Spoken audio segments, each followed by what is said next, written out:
Двајца повредени на необезбедениот железнички премин кај Ратае.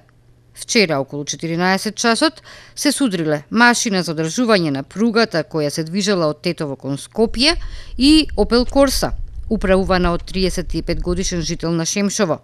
При судирот повреден е возачот, кој заради сериозноста на повредите е пренесен на Скопска клиника, а неговата 52 годишна мајка е задржана во Тетовската болница.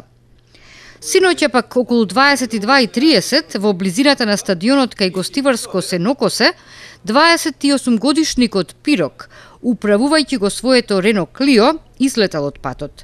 Возачот се здобил со телесни повреди заради што по интервенциите во гостиварската и Тетовската болница пренесен е на Скопска клиника.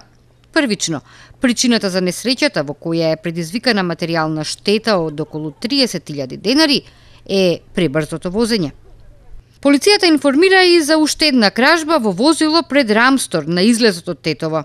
36 годишен жител на Джепчиште помеѓу 13 и 14 часот го оставил својот автомобил Фиат Пунто пред трговскиот центар. Со кршење на стаклото од едната врата, кратците одзеле 2 чанти во кои имало медицинска опрема и документи. Со тоа, на сопственикот му нанеле штета од околу 1000 евра.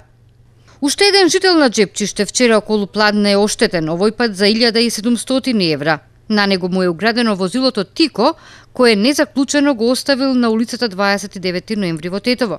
Во сите случаи, велат од полицијата, работат на откривање на сторителите.